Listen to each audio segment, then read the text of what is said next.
নমস্কার সকল দর্শককে পুনরায় আজকের অনুষ্ঠানে স্বাগত জানাচ্ছি।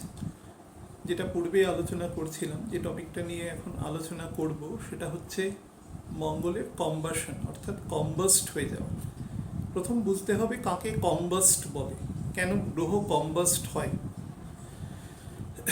কম্বাস্টের আমি একটা জেনারেল উদাহরণ দেব, সেটা দিয়ে আমি বোঝাবো। আমি এত একদম পুঁথিগত বিদ্যে যাব না, তাহলে আপনাদের অনেকের যারা ধরুন খুব নর্মাল চিন্তা ভাবনা করেন তাদের ক্ষেত্রে বুঝতে একটু অসুবিধে হবে। তো এটা কেন ইম্পর্টেন্ট, অনেক টপিক নিয়ে আমাকে প্রশ্ন করে। আমি কিন্তু সব টপিক যে আলোচনা সবসময় করি সেটা নয়, কিন্তু আজকের এই টপিকটা ইম্পর্টেন্ট কারণ এটার একটা প্রায় 29শে নভেম্বর পর্যন্ত এর একটা এফেক্ট আছে। তো সেই এফেক্টটা যাতে বোঝানো যায় সেই জন্য এই টপিকটা নিয়ে আলোচনা করছি। বছরে কখনো না কখনো এটা থাকবেই, 2.5-3 মাসের মতো, কিন্তু সবসময় সেটা এত বেশি গ্রহণযোগ্যতা থাকে না, এই মুহূর্তে আছে।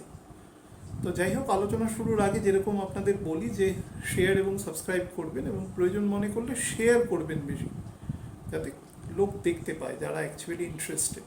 আমি যেহেতু একটা রিজিওনাল ল্যাঙ্গুয়েজে করি, বহু মানুষ বলেন যে ইংরাজিতে ভিডিও করতে, সেটা ইচ্ছে আছে পরবর্তীকালে, প্ল্যাটফর্মটা বড় হলে নিশ্চয়ই করবো, সেরকম সময়ও ব্যাপার আছে।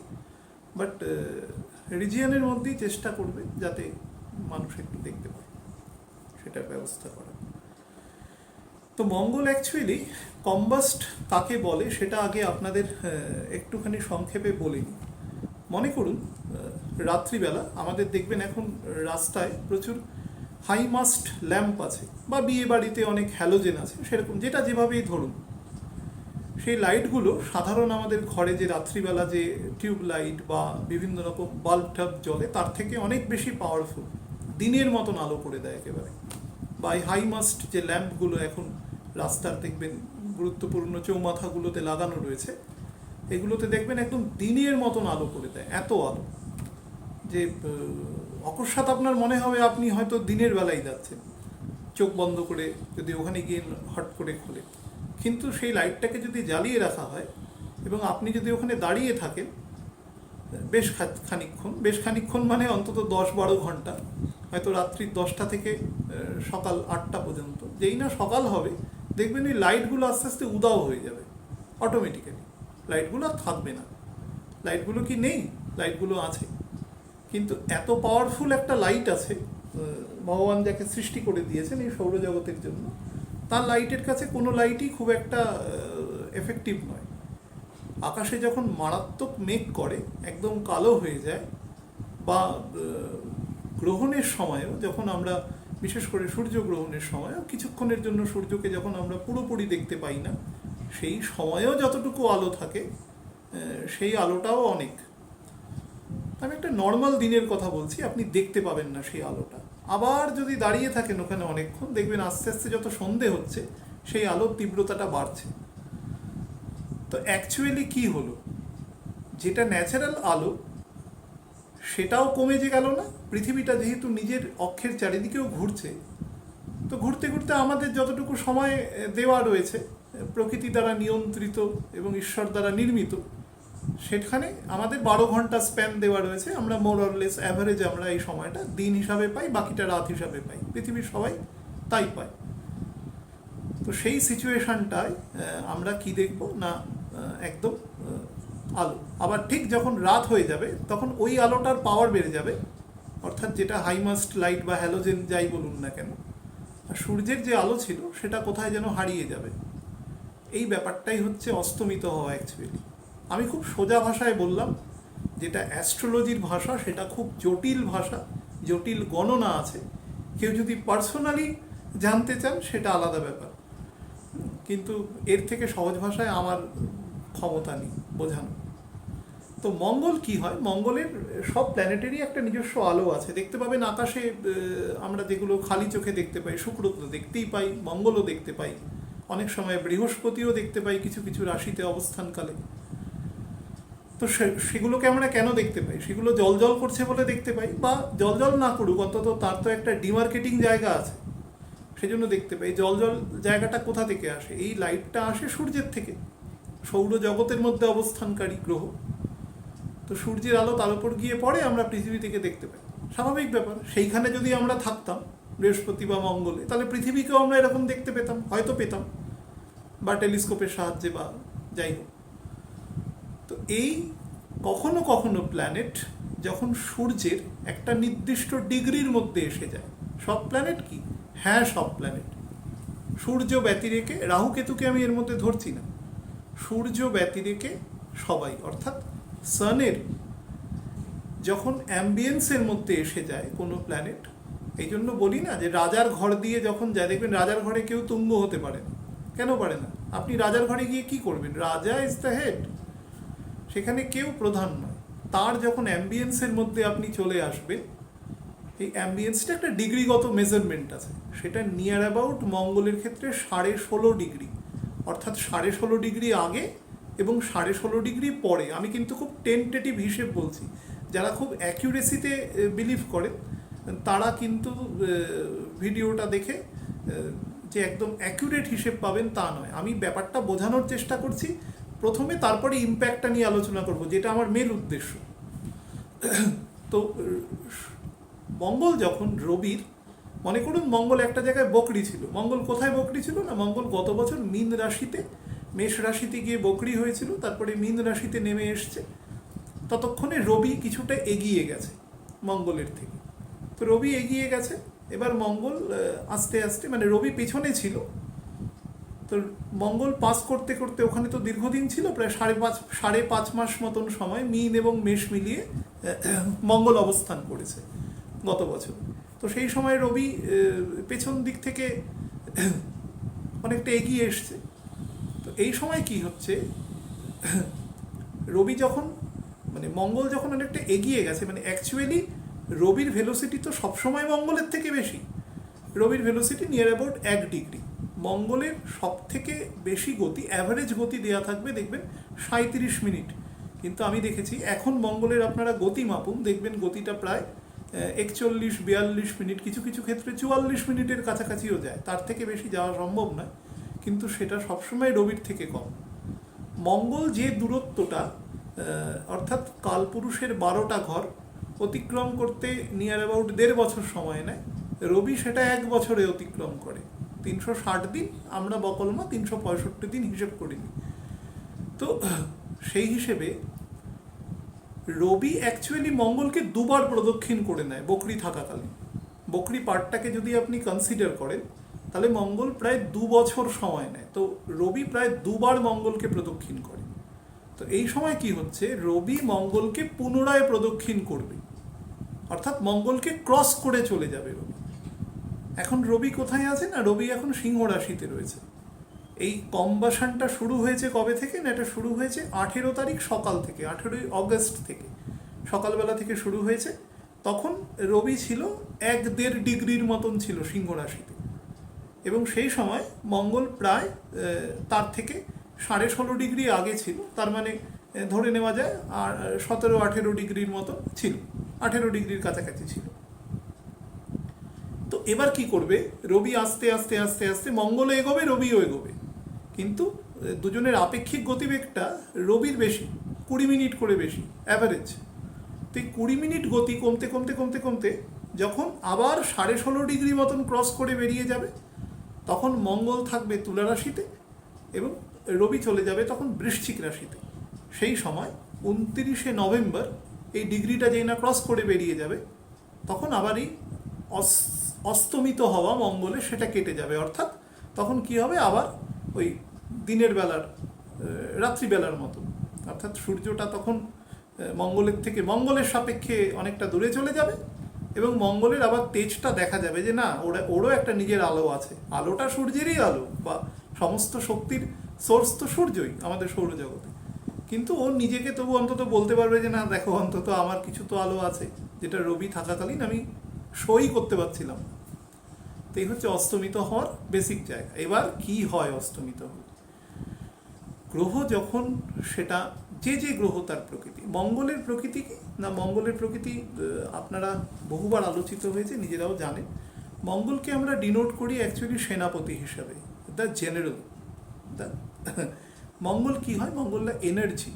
মঙ্গল হচ্ছে হাই ভেলোসিটি, অত্যন্ত উচ্চ গতিশীল সম্পন্ন একটি বস্তু ধরতে পারেন। অ্যাকচুয়ালি তিনি একজন ডেমিগডস। অ্যাক্সিলারেশন, ইলেকট্রিসিটি, পাওয়ার, এনথুজিয়াজম, অ্যারোগেন্স, অ্যাগ্রেসিভনেস, ফেয়ারলেসনেস, এক ধরনের অভয় মানে ভয় শূন্যতা, এক ধরনের ফোর্স, বল, মোটিভেশনাল ফোর্স বলতে পারেন, এক ধরনের থ্রাস্ট বলতে পারেন, ধাক্কা, জার্মেন্টেশন, যেখান থেকে আমাদের জীবনের উৎপত্তি হয়। কারণ মঙ্গলের মধ্যে আলো আছে, মঙ্গলের মধ্যে ওয়ার্মনেস আছে, গরম আছে, আবার মঙ্গলের মধ্যে কিছুটা জলীয় প্রবৃত্তিও আছে। কারণ মঙ্গলের একটি রাশি কিন্তু বৃশ্চিক, মানে ওয়ান অফ দ্য সাইন্স, সেটা কিন্তু বৃশ্চিক, যার মধ্যে একটা হাই টেম্পারেচার এবং একটু থকথকে জল আছে। তো মঙ্গলের মধ্যে উদ্ভাবনী ক্ষমতা আছে, ইঞ্জিনিয়ারিং স্কিলস আছে। কিন্তু মঙ্গলের মধ্যে যেগুলো নেগেটিভ আছে সেটা হচ্ছে অত্যন্ত অ্যাগ্রেসিভনেস, অত্যন্ত এক ধরনের জেদ, অবস্টিনেন্স টাইপের, একগুয়েমি মনোভাব কোনো কিছুর সাথে, এবং এক ধরনের গড়তুমি করা কোনো কিছুতে, যে না আমি এখান থেকে সরবো না, আমি এখান থেকে যাব না, লেগেই থাকবো, জেদ প্রচণ্ড। তিনি জানেন তিনি হারবেন, কিন্তু তা সত্ত্বেও সেখানে স্টিক করে থাকবেন সেটাতে। এই ধরনের একটা মনোভাব, বারবার এদের ব্রিচ অফ পেশেন্স হয়, কিন্তু বারবারই তারা এক কাজ করতে থাকে। এমন নয় যে তারা ব্রিচ অফ পেশেন্সে দমে গিয়ে কাজ করাটা বন্ধ করে দেন, এরকম কোনো ইন্ডিকেশন মঙ্গলের মধ্যে থাকে না। মঙ্গলের মধ্যে প্রচণ্ড চঞ্চলতা বৃদ্ধিকারী মানসিকতা থাকে। মঙ্গল আমাদের নার্ভাস সিস্টেমকে কন্ট্রোল করে, আমাদের নার্ভের যে পেরিফেরিয়াল পার্ট আছে সেটা মঙ্গল দ্বারা নিয়ন্ত্রিত হয়। তার ফলে মঙ্গলের যখন কোনো রকম তার উপরে কোনো ডিস্টারবেন্স হয়, তার ক্ষমতা বৃদ্ধি হোক বা হ্রাস হোক, যেরকমই ঘটুক না কেন, সেটা আমাদের দৈহিক, আমাদের বিশেষ করে আমাদের মানসিক এফেক্ট আমাদের বেশি হয়। মানে আমাদের মধ্যেও এক ধরনের চঞ্চলতা বৃদ্ধি করে বা বিমর্ষতা সৃষ্টি করে, অর্থাৎ আমাদের নার্ভাস সিস্টেমকে পুরোপুরি কন্ট্রোল করে পেরিফেরিয়াল পার্টটা, অর্থাৎ তার কার্যপ্রণালীটা। ইঞ্জিনিয়ারিং স্কিলসটা পুরো মঙ্গলের, এবং শুধু মঙ্গল নয়, তার সাথে স্যাটার্নও যুক্ত থাকতে হবে। তবে সেটা পুরোপুরি যুক্ত থাকতে হবে মানে এরকম না যে দুজনে একসাথে বসে আছে, দুজনের মধ্যে কোনো কানেকশন থাকতে হবে। যত বেটার কানেকশন হবে তত বেটার দুজনের মধ্যে। আমি অনেক ডাক্তারবাবু দেখেছি যারা খুব ভালো সার্জেন, 2-3 জনের সাথে আমার পরিচয় আছে, তাদের মধ্যে কিন্তু খুব স্যাটার্ন এবং মঙ্গলের ভীষণ ভালো যোগ আমি দেখেছি। তারা ছবির মতো অপারেশন করেন, আমি তো ব্যাপারে জানি না, কিন্তু শুনেছি লোকের মুখে তারা অত্যন্ত ভালো হাত। শুক্রেরও খুব গুণ থাকা দরকার, কারণ যে কোনো, এটা তো একটা শিল্প, যে একটা মানুষের শরীরটা তার কাছে একটা যন্ত্র, সেটাকে ঠিক করবে, তার সাথে শুক্রেরও গুণ থাকা দরকার, নাহলে আর্টিস্টিক ফোরামটা হবে না। অর্থাৎ কাজের যে এক্সিকিউশন, তার মধ্যে যে বিউটিফিকেশন, সেটাও কিন্তু আসবে না, সেটাও থাকা দরকার। তো যাই হোক, এখন মঙ্গল অস্তমিত হয়ে যাওয়া মানে Mangal has already surrendered before the sun. আমরা সৌরজগতের সমস্ত ডেমিগডসই রবির কাছে সারেন্ডার্ড, কারণ সবাই রবির থেকেই সৃষ্টি হয়েছে। রবি এখানে হচ্ছে বস, রাজা। কিন্তু মঙ্গলের সারেন্ডার হয়ে যাওয়াটা ডিফারেন্ট। রবি কিন্তু প্রত্যেকটি প্ল্যানেটকে দিয়ে একটা নির্দিষ্ট করে কাজ করায়, তাদের একটা ডোমেইন অফ ওয়ার্ক আছে, কেউ কারুর কাজে ইন্টারফেয়ার করে না। এই যে যখন বলি না আমরা তুঙ্গ হয়ে যাই, নিচস্থ হয়ে যাই, তখন অ্যাকচুয়ালি কি হয়, একজনের কাজের মধ্যে আরেকজনের কাজটা ইন্টারফেয়ার করে দেয়, সেই জন্য তখন প্রবলেম হয়। কেউ দুর্বল বা বেশি সবল এরকম ব্যাপারটা ভাববেন না। বেশি সবল তো অবশ্যই, কোথাও তুঙ্গ হওয়া মানে, কিন্তু নিচস্থ হওয়া মানে দুর্বল হয়ে যাওয়া তা নয়, ইন্টারফেয়ারিং হয়ে যায়। মঙ্গল চন্দ্রের ঘরে ইন্টারফেয়ার করছে, একে তো নার্ভের জায়গা, তার সাথে সে মনকেও নিয়ন্ত্রণ করছে। মঙ্গল মন কারক গ্রহ নয়, মঙ্গল চতুর্থ ভাবের কারক নয়, মঙ্গলকে সবসময় উপচয় স্থান দেওয়া রয়েছে, অর্থাৎ ভিগিয়ার, স্ট্রেংথ তাকে দেওয়া হয়েছে। তো যেখানে সে অনেক বেশি কার্যশীল, সেই জায়গায় না থেকে মঙ্গলকে যদি 4th হাউস দিয়ে দেওয়া হয়, সেইখানে মঙ্গল ইমব্যালেন্সেস তৈরি করবে। তারপরে সেটা চন্দ্রের ঘর, ঠান্ডা ঘর, জলের ঘর। যাই হোক, সেগুলো পূর্বে আলোচিত হয়েছে। এবার রবির যে জেনারেল, অর্থাৎ রবির রাজার হয়ে যিনি যুদ্ধ করেন, মনে করুন আপনি গৃহস্বামী, তো আপনি তো আর ব্যাটেলে গিয়ে যুদ্ধ করছেন না, কিন্তু আমাদের তো জীবন যুদ্ধ তো একটা আছে। মেটেরিয়াল লাইফটা চালাতে গেলে আমাদের কাজে বেরোতে হয়, যার যেরকম কাজ আছে, সংসারের সমস্ত খুঁটিনাটি কাজকর্মের সাথে যতটা ইনভলভ থাকে, এগুলো এক ধরনের ব্যাটেলি, যুদ্ধই। তো সেই যে যুদ্ধ, সেই যুদ্ধের যে সেনাপতি, অর্থাৎ সেই যুদ্ধের জন্য যাকে সিলেক্টেড করা রয়েছে, সে যদি আপনার কাছে এসেই বশ্যতা স্বীকার করে যে না, আমি আর এখন পারছি না, আমি খুব দুর্বল হয়ে গেছি, এবং বা দুর্বল না হলেও আমি এই মুহূর্তে আমি দেখতে পাচ্ছি না, বা আমার কোনো প্রবলেম হচ্ছে, আপনি আমার কাজটা এখন করুন, তখন কি হবে? আপনাকে সে ব্যাপারে অতিরিক্ত এমফ্যাসিস দিতে হবে। মনে করুন আপনি একজন পোর্টারকে রেখেছেন, যিনি বাজার করে দেন আপনার হয়ে বাড়িতে। তো তিনি কোনোদিন আসলেন না, 4 দিন 5 দিন অসুস্থ। তো সেই অবস্থা কী করতে হবে? বাজারের দায়িত্বটা আপনার ঘাড়ের ওপরে চলে আসবে ডাইরেক্ট। আপনি অফিস যাবেন না, বাজার করবেন না, রান্না করবে কেউ? সেই রকম সিচুয়েশান এখানে তৈরি হয় যখন অস্ত যায়। মঙ্গল পুরোপুরি সারেন্ডার্ড হয়ে যায় রবির কাছে। তো রবির ঘরে দেখুন, সিংহ লগ্ন কর্কট লগ্নের রাজ্যকারী প্ল্যানেটই হচ্ছে মঙ্গল। এবার কর্কট ছেড়ে দিন, আমি রবির কথা এখানে স্পেসিফিক বলছি। রবির এখানে 4th হাউস এবং 9th হাউসের লর্ড হচ্ছে মঙ্গল। রবির অনেক সময় দেখবে যে মঙ্গলকে আমরা শুধুমাত্র যে জেনারেল হিসাবে বলি না, আমাদের যে সোলের যে এনলাইটমেন্ট, সেটাও মঙ্গলের দ্বারা হয়। রবি কি ডিনোট করে? রবি হচ্ছে সোল। আমাদের বডিটা তো টোটালটাই একটা জড় বস্তু, যেটার সাথে আমাদের সোলের কোনো সম্পর্ক নেই। Soul is totally different from body. তো সোলটা ডিটারমাইন করছে রবি, মানে আপনার টোটাল প্রাণটা ডিটারমাইন করছে রবি। আপনি যদি প্রাণ হিসাবে বলেন, মানে বিজ্ঞানের ভাষায় যদি আপনি ডিনোট করেন লাইফ, তো সেটা হচ্ছে রবি। তো তার কাছে এসে মঙ্গল সারেন্ডার করে দিচ্ছে। তার মানে কি করবে? আপনার প্রাণ শক্তি বা অতিরিক্ত ঊর্জা শক্তি বৃদ্ধি করবে। মানে আমি খুব সিম্পলি বোঝার চেষ্টা করি।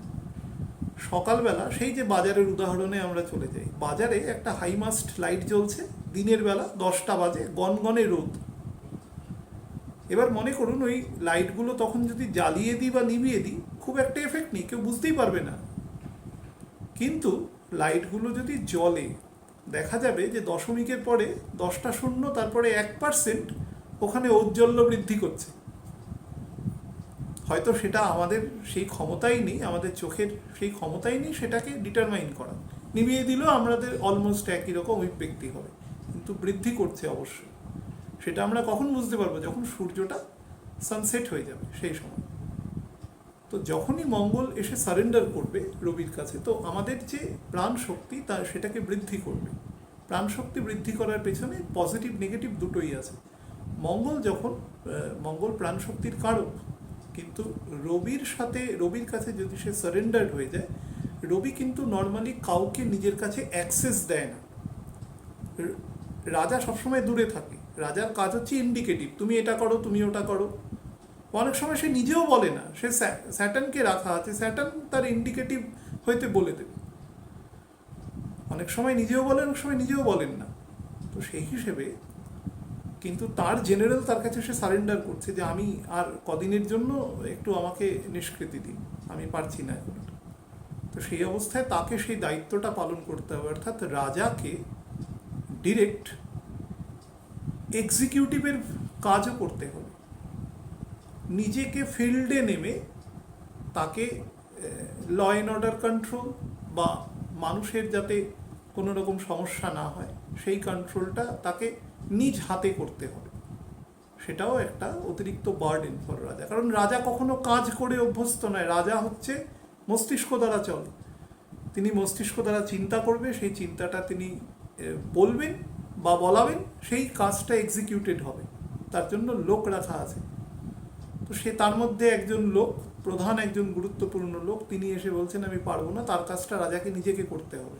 কারণ আলটিমেটলি তার খুব কাছাকাছি অবস্থানের জন্যই তার সেই লোকের সমস্যা হচ্ছে।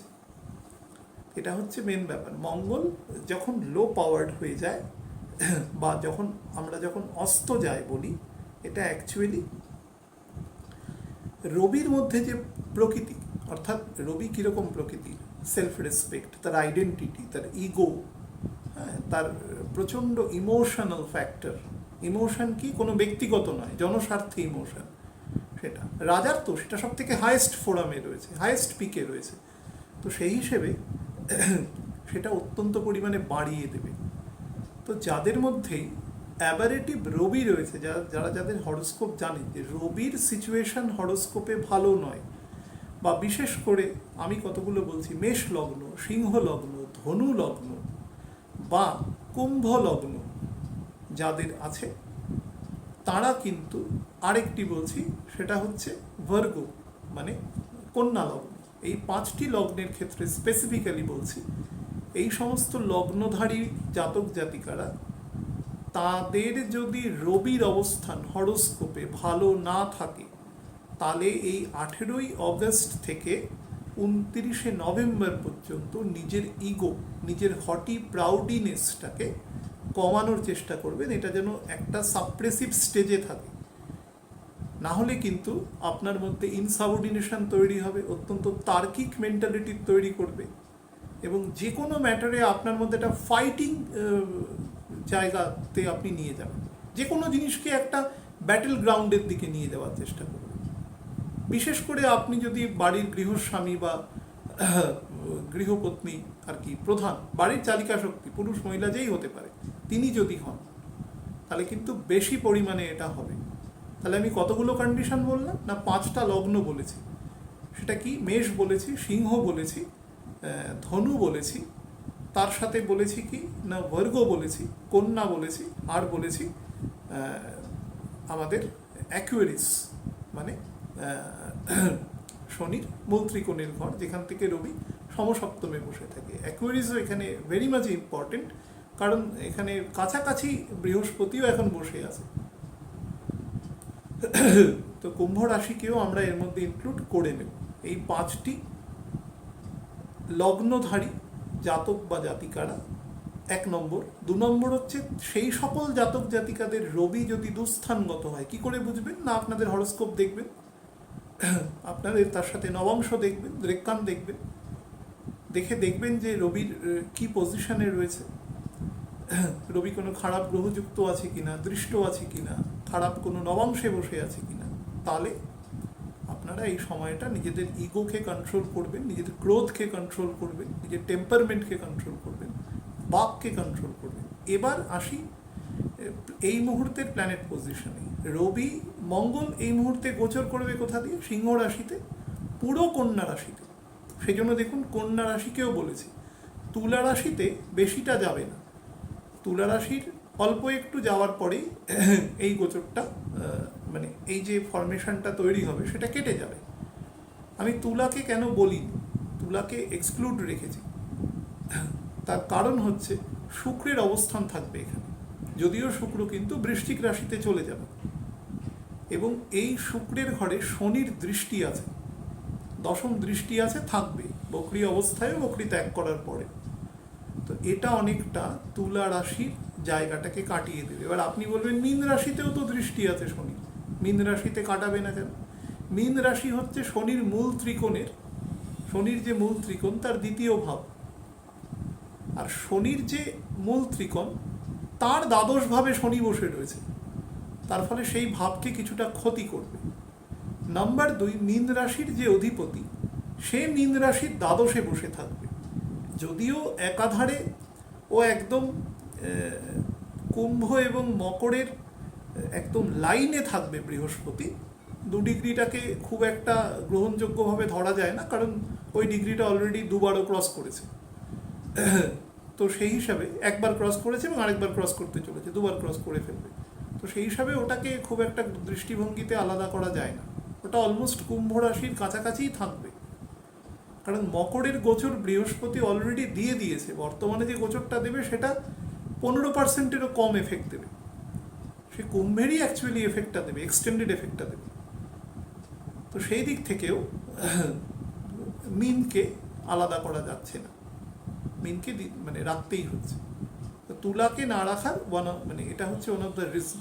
বাকি জায়গাগুলোতে খুব একটা প্রবলেম করবে না, আরও একটা জিনিস বলে দিই, যাদের ছকে বকরি মঙ্গল আছে বা মঙ্গল বক্রত্যাগ করেছে, করে মোটামুটি 12-14 দিন চলে গেছে, এক্সর্শন পিরিয়ডে আছে, এইরকম সিচুয়েশানে কিন্তু চেষ্টা করবে যে যারা বিভিন্ন ইঞ্জিনিয়ারিং কাজকর্মের সাথে যুক্ত বা যারা ধরুন ফার্মিং করেন, এগ্রিকালচারিস্ট, যাদের ধরুন লাইভস্টকের ব্যবসা আছে, ক্যাটেল, বিশেষ করে বড় পশু, গরু বা মোষ বা ছাগল যারা বাড়িতে পোষেন, তারাও কিন্তু খুব সাবধানে থাকবেন। তাদের ক্ষেত্রেও মানে সাবধানে মানে তারা তো সাবধানে থাকবেন, ইনক্লুডিং সেই সকল পশুদেরও দেখভাল করবে, সেক্ষেত্রেও কিন্তু সামান্য একটু ক্ষতির সম্ভাবনা আছে। অ্যাজ এ হোল এই সময়টা মেনলি ইগো এবং টেম্পারমেন্টকে বৃদ্ধি করবে এবং সেটা একটা পিকে পৌঁছে দেবে মোটামুটি অক্টোবর মাসটা পুরো ধরে। তো সেই মাসটা যেহেতু ফেস্টিভ সিজন আছে এবং তার সাথে অনেক রকম রেস্ট্রিকশানও রয়েছে অন্তত আজকের ডেট পর্যন্ত, তো সেই হিসেবে আপনারা প্রত্যেকেই খুব নিয়ন্ত্রিত থাকবেন, না হলে কিন্তু ছোটোখাটো গণ্ডগোলে জড়িয়ে পড়বেন এবং সেই গণ্ডগোল অনেক সময় অনেক রকম ক্ষতি করে দিতে পারে, মানুষের অনেক বড় জীবন থাকে, ক্ষতি করে দিতে পারে। যারা ব্লাড প্রেশারের পেশেন্ট আছেন তারা কিন্তু ভীষণ সাবধানে থাকবেন। যাদের কোনো কারণে আইজে, চোখে স্ট্রোক হয়ে গেছে এবং কোনো কারণে একটা চোখ, একদম স্পেসিফিক বলছি, আমার প্রত্যেকটা কথা শুনবেন, চোখে স্ট্রোক হয়ে গেছে, সেই কারণে চোখের দৃষ্টিশক্তি কম আছে কোনো একটি চোখে বা দুটো চোখেই হতে পারে, তারা এই সময় সাবধানে থাকবেন, রেকারেন্স হতে পারে। যারা হার্ড অফ হিয়ারিং অর্থাৎ কানে খাটো, যারা শুনতে কম পান, তারাও সাবধানে থাকবেন। যাদের সাইনাসের প্রবলেম আছে, স্পেশালি ফ্রন্টাল পোর্শনে, রোদে বেরোলে, স্নান করে খুব পেইন হয় মাথা, তারপরে ভমিটিংয়ের টেন্ডেন্সি থাকে, খুব সাবধানে থাকবেন। যাদের লোয়ার ইন্টেস্টাইন কোলন পোর্শনে কনস্টিপেশনের প্রবলেম আছে, নিয়মিত ল্যাক্সেটিভ বা জাতীয় জিনিস খেতে হয় পটি ক্লিয়ার করার জন্য, তারা খুব সাবধানে থাকবে। যাদের আর্থারাইটিসের সমস্যা রয়েছে, স্পেশালি হাঁটু পোর্শন এবং ফিট পোর্শনে খুব ব্যথা হয়, এটা বলছি একটু এজেডদের জন্য, 45+, তারাও কিন্তু এ সময় সাবধানে থাকবেন। যাদের দাঁতে ছোটোবেলা থেকে প্রবলেম আছে, তারা এই সময় দাঁতের যত্ন নেবেন, নাহলে কিন্তু বাড়বে। আর বাচ্চাদের ক্ষেত্রে বলবো, যাদের যেসব বাচ্চারা বেশি লিখতে চায় না, লেখার ক্ষেত্রে অনীহা আছে, এখনকার দিনে তেমনি পড়াশোনাটা পুরোটাই অনলাইনে হচ্ছে প্যান্ডেমিকের জন্য, তো যাদের লেখার ক্ষেত্রে প্রবলেম আছে তারা কিন্তু একটু জোর করে বলবো না, একটু বুঝিয়ে ঠুজিয়ে যাতে বাচ্চাটিকে একটু এই প্র্যাকটিসটা করাতে পারে। এই সময় কিন্তু এক ধরনের ল্যাথার্জি চলে আসতে পারে লেখার ওপরে, বিশেষ করে যারা পেন্সিলে লেখে, আমি একদম ছোট বাচ্চাদের বলছি, যারা 3-4 পর্যন্ত পড়ে, সেই সকল বাচ্চাদের ক্ষেত্রে। আর যানবাহন যারা চালান, বিশেষ করে 4 হুইলার যারা চালান, আর একটু হেভি ভেহিকেল যারা চালান, তারা খুব সাবধানে থাকবে এই সময় কিন্তু অলরেডি টাইমটা স্টার্ট হয়েছে, একটু বেশি রকম আগুন লাগার ঘটনা, একটু বেশি রকম ভূমিক্ষয়ের ঘটনা, এটা রয়েছে মোটামুটি মিথুন রাশি থেকে, যবে থেকে মঙ্গলের অবস্থান রয়েছে তবে থেকেই রয়েছে, করসপন্ডিং প্ল্যানেটসগুলো যেরকম জায়গায় রয়েছে, এটা কিন্তু কন্টিনিউড করবে মোটামুটি নভেম্বরের এন্ড পর্যন্ত। তো সবাই রেস্ট্রিকশানে থাকবে, ভয়ের কিছু নেই, এটা খুব নমিনাল একটা গোচর, প্রত্যেক 1.5 বছর অন্তরই হয়, এটা আবার কেটেও যায়, এটাও কেটে যাবে। আমি চেষ্টা করছি আজকে ওই লগ্ন ভিত্তিক ওটা সেপ্টেম্বর মাসের জন্য বলে দেবো। ভালো থাকবেন সবাই।